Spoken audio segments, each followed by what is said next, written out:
Puji nama Tuhan. Shalom Bapak Ibu Saudara terkasih. Sekali lagi shalom.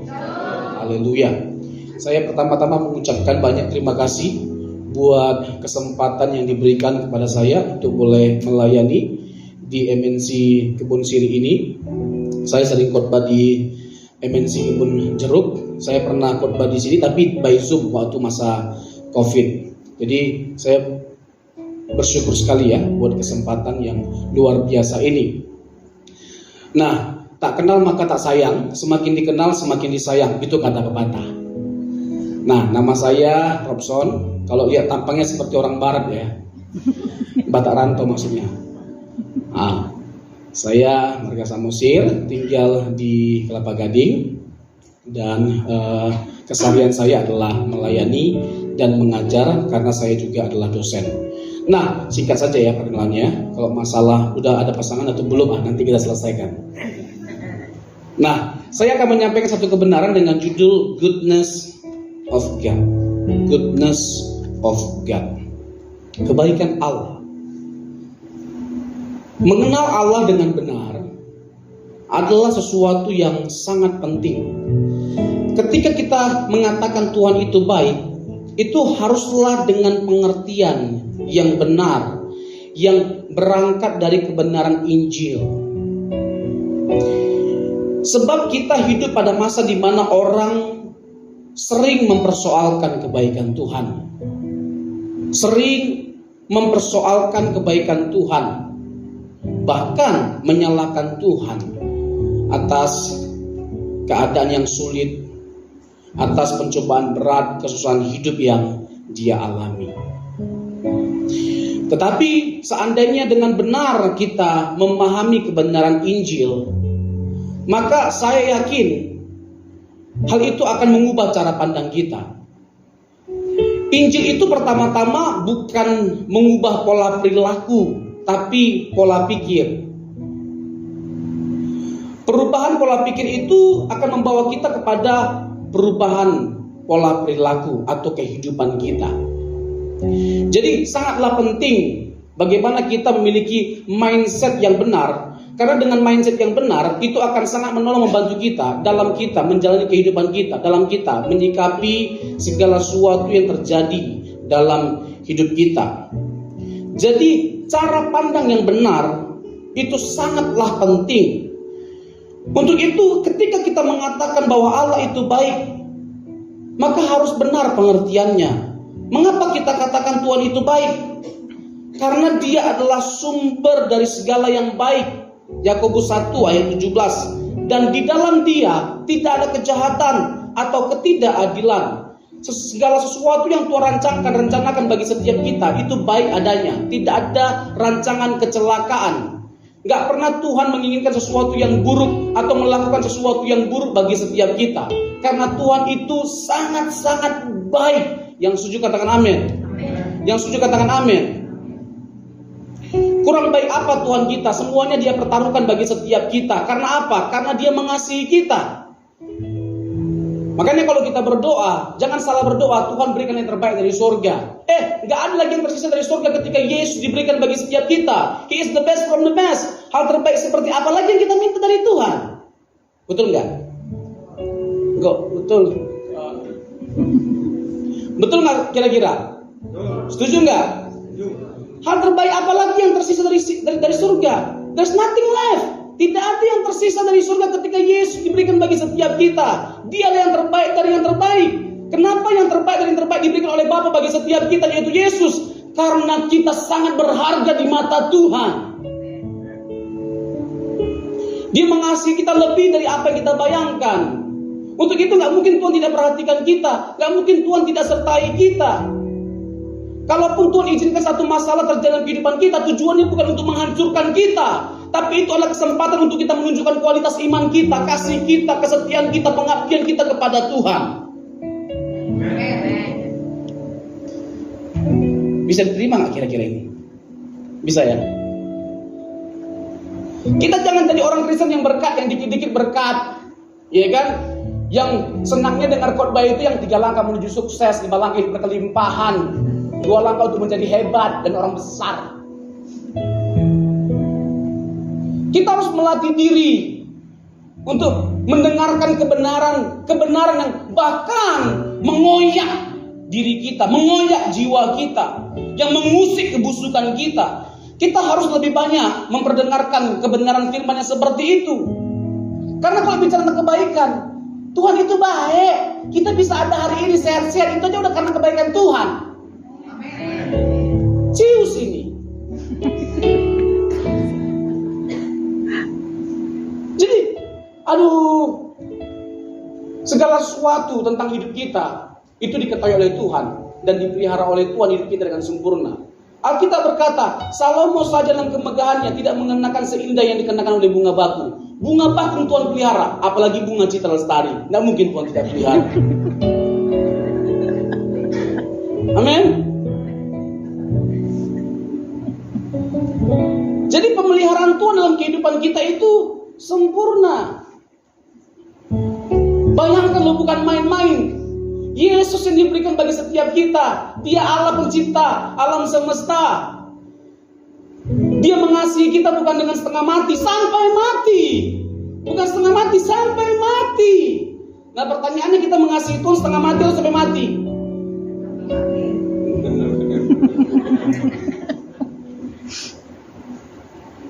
Kita semua sepakat puncak dari kebaikan Tuhan adalah ketika Yesus diberikan bagi setiap kita. Tetapi jangan hanya sekedar mengamini itu secara akali. Harus ada dong perenungan yang sangat mendalam atas kebaikan Tuhan, atas pengorbanan Tuhan Yesus. Harus ada dong perenungan. Karena sejatinya saya nggak percaya ada orang yang bisa berubah bertobat kalau tidak ada perenungan. Nggak percaya saya. Halo? Nggak percaya saya ada orang bisa bertobat kalau nggak ada perenungan. Dan tidak ada hal yang lebih dahsyat, yang lebih besar untuk kita renungkan, untuk kita mengalami perubahan secara total selain pengorbanan Tuhan Yesus. Dengan kita melihat salib, the cross, kita bukan hanya sekedar menyadari bahwa kita dikasihi, tapi kita berharga di mata Tuhan. Sering sekali kita bertemu dengan orang-orang yang memandang kita rendah, bahkan tidak berharga. Tapi seharusnya hal itu tidak membuat kita berkecil hati, karena bagi kita yang paling penting, Yesus memandang setiap kita berharga. Amin. Karena hidup kita itu tidak ditentukan dari apa kata orang, tapi dari apa kata Tuhan. Untuk itu jangan dikit-dikit jatuh, dikit-dikit lemah. Ya kan? Kita harus pasang anti gores dalam diri kita, supaya kita itu jangan hanya handphone aja dipasang anti gores, hati juga harus dipasang anti gores. Supaya kita nggak gampang down jadi orang yang lemahnya bukan main, tapi kok di gereja nyanyinya iblis injak-injak. Katakan kiri kanannya, kau lebih dari pemenang. Belum, belakang. Kita harus tunjukkan bahwa kita lebih dari pemenang dengan kita nggak gampang menyerah. Karena seorang pemenang bukanlah seorang yang tidak pernah kalah, tapi seorang yang tidak pernah menyerah. Keren. Seorang pemenang bukanlah seorang yang tidak pernah kalah, tapi seorang yang tidak pernah menyerah. Ya kan? Orang menghina kita biasa aja. Loh, Tuhan Yesus terhina kok. Kurang hina apa Tuhan Yesus? Lebih terhina kita daripada Tuhan Yesus. Halo? Lebih terhina kita daripada Tuhan Yesus. Gak ada pribadi yang lebih terhina daripada Tuhan kita Yesus Kristus. Tapi kalau Tuhan kita bisa mengatakan dari salib, Tuhan, ampunilah mereka, karena mereka tidak tahu apa yang mereka perbuat. Coba, apa yang membuat kita bersyukur jadi Kristen? Karena kita tahu kita bukan hanya menerima keselamatan, tapi kita menerima teladan hidup. Tampar pipi kiri, kasih kaki kanan.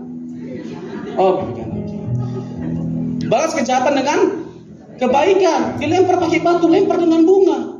Dilempar pakai batu, lempar dengan bunga. Dilempar lagi pakai batu, lempar dengan bunga sama pot-potnya sekalian. Bercanda. Kekristenan itu tentang kasih. Jadi jangan mengatakan bahwa kita ini Kristen kalau kita nggak dikuasai oleh kasih Kristus. Amin. Kita harus jadi orang-orang yang mudah untuk mengampuni, sulit untuk membenci. Jangan sebaliknya, mudah membenci, sulit untuk mengampuni.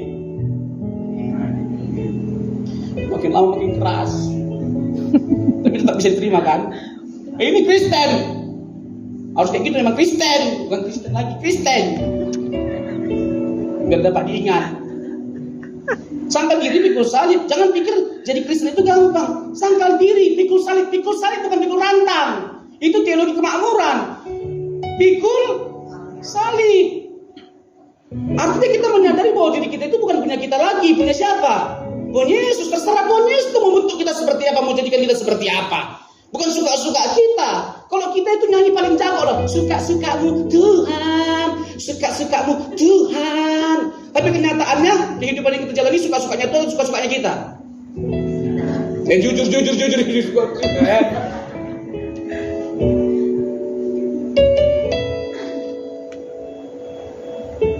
Iya kan? Yang Tuhan inginkan adalah apa? Kita mengampuni. Itu suka-sukanya Tuhan. Ketika kita disakiti, kita mengampuni. Faktanya, siapa di sini yang pernah disakiti? Banyak. Siapa yang pernah menyakiti? Oh, satu sama kalau kayak gitu. Sami mawon. Sakit nggak ketika kita disakiti, apalagi orang yang terdekat kita yang menyakiti kita? Sakit nggak? Dikecewakan oleh orang yang kita kasih, sakit nggak? Itu yang paling sakit. Tapi tahukah saudara, Yesus alami itu semua. Yesus alami itu semua. Tahu nggak alasan apa yang membuat kita bisa menang? Ya, bisa menang dalam menaklukkan semuanya itu. Yesus. Dia teladan hidup kita. Jadi jangan percaya Yesus itu hanya mau berkatnya doang, mujizatnya doang. Tapi ambil teladan hidupnya. Amin.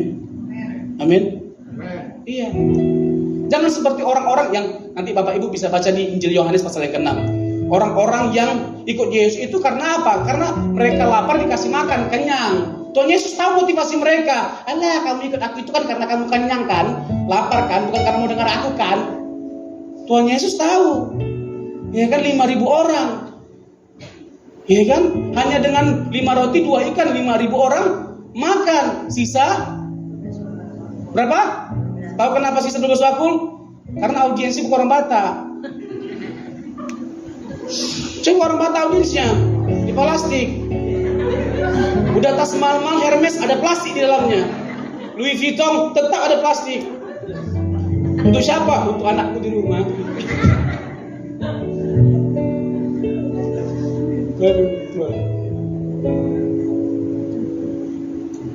Jadi kita sebagai orang Kristen, inilah perjuangan kita. Bagaimana kita mengikuti jejak hidupnya. 1 Petrus 2 ayat 21. Tuhan mengalami semua penderitaan itu supaya kita apa? Mengikuti jejaknya. Tadi saya katakan jadi Kristen itu gak gampang, gak mudah, menderita kita. Karena kita mengikuti teladan hidup Yesus. Gampang gak mengikuti teladan hidup Yesus?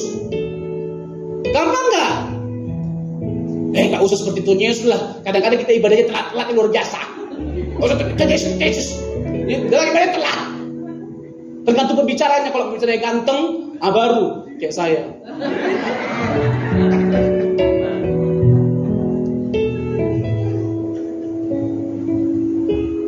Kalau kita itu ibadah untuk kepentingan kita atau kepentingan Tuhan sih? Halo? Kita itu ibadah untuk kebaikan kita atau untuk kebaikan Tuhan? Kebaikan kita. Jadi gak peduli mau siapa pembicara, mau siapa pun, tidak peduli, Bang. Kita mau cari Tuhan. Kita mau cari kebenaran. Amin. Boleh berikan tepuk tangan. Iya, cari dahulu kerajaan Allah dan kebenarannya, maka segala sesuatu akan ditambahkan. Segala sesuatu akan ditambahkan. Iya kan? Kalau sudah tepat waktunya, Tuhan pasti berkati kita, percayalah. Tapi kalau belum waktunya, bersabarlah. Kan gampang kali hidup ini sebenarnya prinsipnya. Tuhan tahu kapan waktunya diberkati. Tuhan tahu kapan waktunya kita diberkati.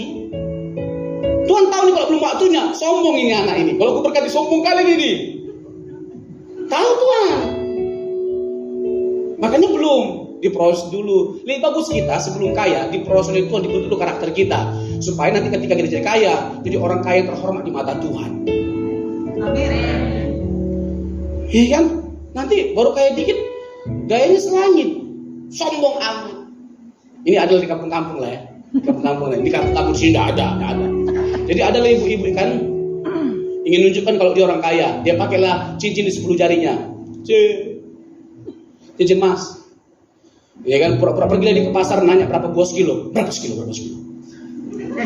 Dia nggak tahu yang jual juga orang kaya punya gigi emas, 10.000 sekilo.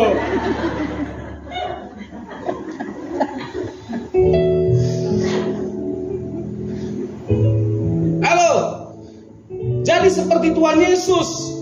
Itu keinginan Tuhan dari setiap kita. Jangan hanya sekedar memperkarakan apa yang menjadi keinginan kita, tapi perkarakan dong apa yang menjadi keinginan Tuhan, apa yang membahagiakan Tuhan. Coba kunci F Bang Hendro. Saya tahu nama Bang. Udah saya tanya sama Kak Eva tadi.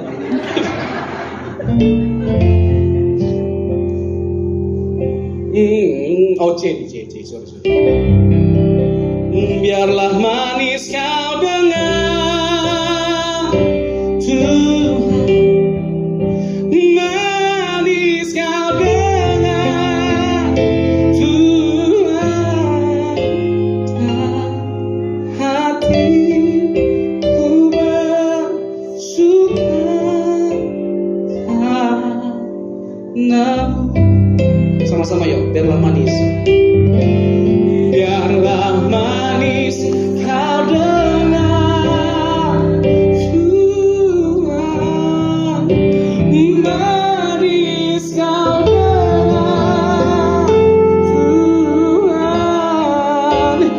dan hatiku bersuka padamu. Lebih dari sekarang, ku ingin kau Tuhan. Katakan dengan sungguh-sungguh. Mas perak dan permata tiada artinya.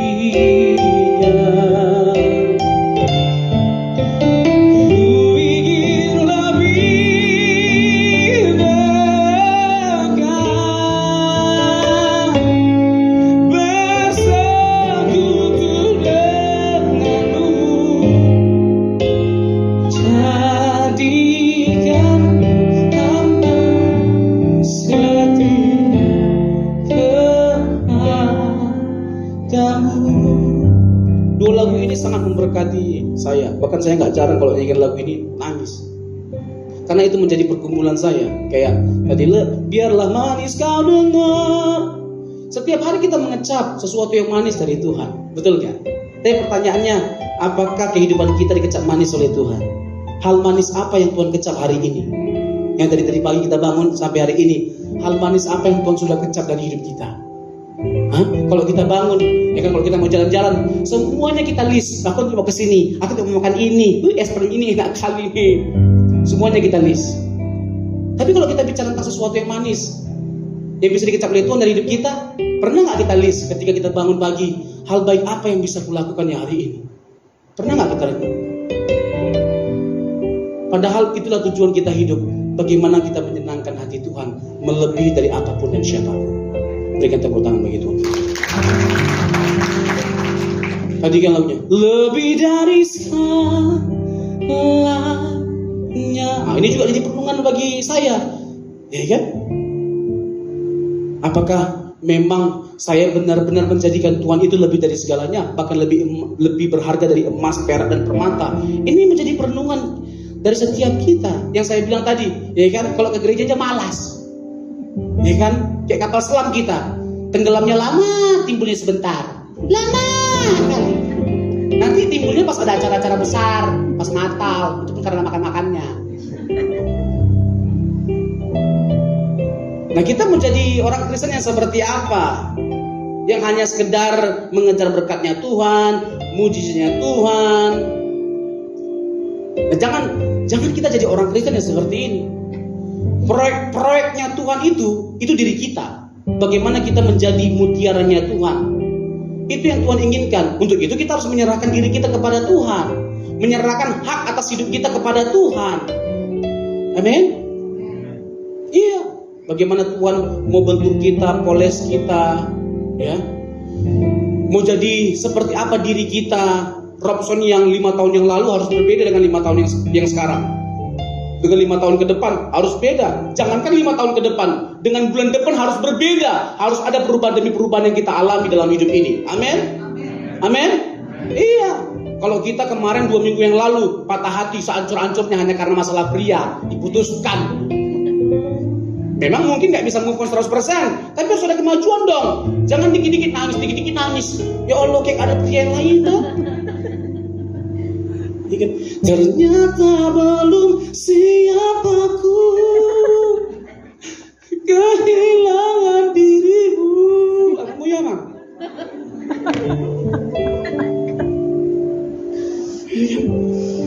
Kalau nggak lagu Judika, bagaimana kalau aku tidak baik-baik saja? Kehidupan kita tak baik-baik aja, meskipun ngoni putus. Benar, kata benar.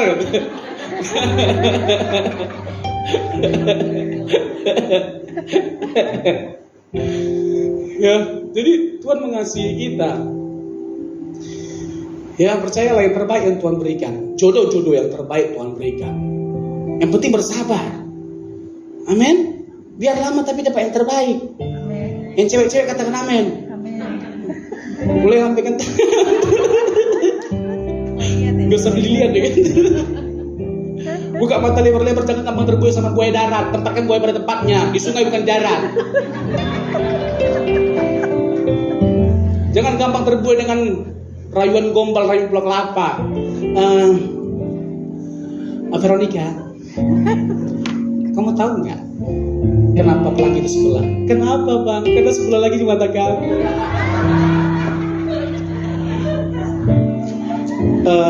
Ling. Terserah saya kasih nama. Ling, kamu tahu nggak ngemil apa yang paling enak? Apa itu kok memiliki kamu selama?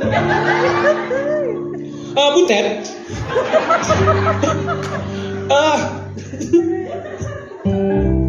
Butet. Kamu tahu nggak dalam hidup abang ini nggak punya apa-apa. Abang hanya punya kamu. Butet. Tot-tweet. Pas pacaran, waktu nikah, emosi. Ya kan? Bang Ucok, keterlaluan abang. Apapun nggak punya, rumah nggak punya, Rubicon nggak punya, uang nggak punya, apapun nggak punya. Loh, kan abang waktu pacaran udah jujur sama kamu. Abang nggak punya apa-apa, abang hanya punya kamu. Kamu bilang toti.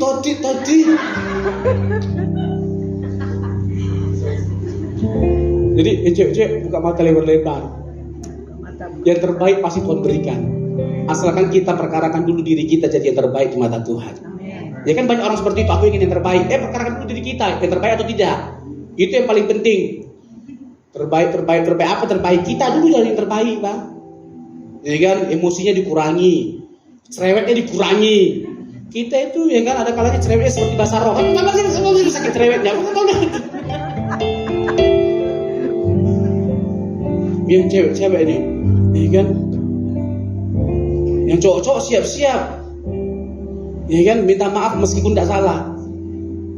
Udah memang naturnya itu. Kalau cewek salah, nangis. balik kayak pertama, cewek tidak pernah salah. Ya kan? Jadi percayalah Tuhan kita itu memikirkan kebaikan kita dalam segala aspek, dalam segala hal. Tuhan pikirkan. Bagian kita adalah bagaimana kehidupan kita ini dikecap manis oleh Tuhan. Bagaimana hidup kita ini dipandang berkenan di hadapan Tuhan. Untuk itu setiap hari ya kita mengevaluasi diri kita, melihat ya yang kurang dari diri kita, kekurangan kita yang kita lihat, jangan kekurangan orang lain. Ada kalanya mata bibir kita terlalu cepat melihat kekurangan orang lain, ngomongin kekurangan orang lain. Aku nggak suka ya sama Ibu Maya itu ya, sombongnya iya, lagaknya iya, sok cantiknya iya, semuanya kok suka.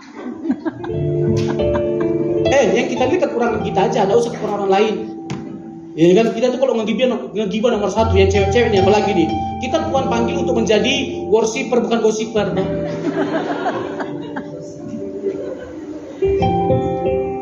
Amin. Iya dong, hadirkan dong suasana surga dalam seluruh aspek kehidupan kita, di kantor, di rumah, dimanapun. Ya kan, dimana orang bisa damai sejahtera kalau kita hadir. Dinanti-nantikan kehadiran kita. Orang rame-rame tapi kalau gak ada kita merasa sepi. Karena kita kayak permainan nano, rame rasanya. Jangan sampai sebaliknya. Ini lagi rame kan, datang kita jadi sepi. Gak diinginkan kehadiran kita. Datang pula kawan ini jadi gak enak kita. Gak suka kan dia ngomong. Kalau ngomong dia paling menjelekkan kita, merendahkan kita. Kayak nggak ada kita nih baik-baik di matanya dia. Nah, jangan sampai seperti itu. Karena apa? Dalam doa Bapa kami, apa dikatakan? Jadilah kehendakmu di bumi seperti di surga. Nah, itulah tujuan kita percaya Yesus. Bukan hanya sekedar supaya masuk surga, tapi menghadirkan suasana surga dalam kehidupan kita. Apa yang ada di surga? Kasih, damai sejahtera, sukacita, kebenaran. Itulah yang kita hadirkan dalam kehidupan kita. Berikan tepuk tangan bagi Tuhan kita. Masih ada waktu? Oh, dan waktunya. Jadi berarti harus sering-sering diundang.